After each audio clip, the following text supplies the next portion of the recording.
সুপ্রিয় মাছ চাষী ভাই ও বন্ধুরা, আসসালামু আলাইকুম। আশা করছি সকলে বরাবরের মতো অনেক ভালো আছেন। বিওয়াস, আজকে আপনাদের সাথে শেয়ার করতে যাচ্ছি চিতল মাছ চাষ নিয়ে। যারা এই রাজকীয় মাছ পুকুরে চাষ করে লাভবান হতে চান তাদের জন্য আজকের ভিডিওটি খুবই গুরুত্বপূর্ণ। তো চলেন আজকের গুরুত্বপূর্ণ আলোচনা শুরু করা যাক।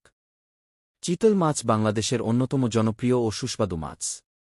এ মাছের দাম তুলনামূলক বেশি এবং বাজারে সবসময় চাহিদা থাকে। সঠিক পরিকল্পনা ও যত্ন নিলে চিতল মাছ চাষ করে কৃষকরা সহজেই লাভবান হতে পারেন। পুকুর প্রস্তুতি। চিতল মাছ চাষের জন্য গভীর ও পরিষ্কার পানি প্রয়োজন। তাই প্রথমে পুকুর শুকিয়ে চুন ও জৈব সার ব্যবহার করতে হবে। এরপর পানির গভীরতা কমপক্ষে 5 থেকে 6 ফুট রাখতে হবে। পোনা ছাড়ার নিয়ম।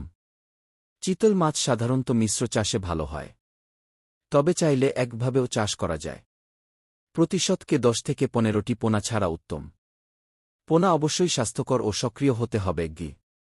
খাদ্য ও পরিচর্যা। চিতল মাছ প্রাকৃতিক খাবার যেমন ছোট মাছ, কেঁচো, শামুক ইত্যাদি খেতে পছন্দ করে। তবে চাষে দ্রুত বৃদ্ধি পেতে হলে কৃত্রিম খাবার যেমন ফিশ মিল, ভাত ও প্রোটিন সমৃদ্ধ খাবার দেওয়া উচিত। নিয়মিত পানি পরিবর্তন, রোগবালাই নিয়ন্ত্রণ ও অক্সিজেন সরবরাহ নিশ্চিত করতে হবে। তো বিওয়াস, আপনারা যারা আমাদের কাছ থেকে নদীর চিতল মাছের পোনা ক্রয় করতে চান তারা আমাদের স্ক্রিনে দেওয়া নাম্বারে যোগাযোগ করুন।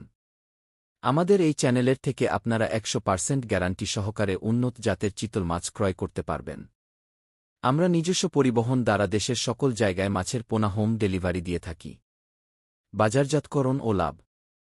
চিতল মাছ সাধারণত 10 থেকে 12 মাসে বাজারজাত উপযোগী হয়। বাজারে প্রতি কেজি 600 থেকে 800 টাকা পর্যন্ত বিক্রি হয়। ফলে দীর্ঘ সময় লাগলেও এই মাছ চাষ অত্যন্ত লাভজনক। চিতল মাছ চাষ একটি সম্ভাবনাময় খাত। যারা ধৈর্য ধরে পরিচর্যা করতে পারবেন তারা সহজেই এ মাছ থেকে বেশি মুনাফা অর্জন করতে পারবেন। বিওয়াস, আপনারা যারা আমাদের চ্যানেলে নতুন দর্শক আছেন তারা অবশ্যই আমাদের চ্যানেলটি সাবস্ক্রাইব করে রাখুন এরকম মাছ চাষে নতুন নতুন টিপস পেতে। আজকের ভিডিওটি এই পর্যন্তই। সবাই ভালো থাকবেন। আল্লাহ হাফেজ।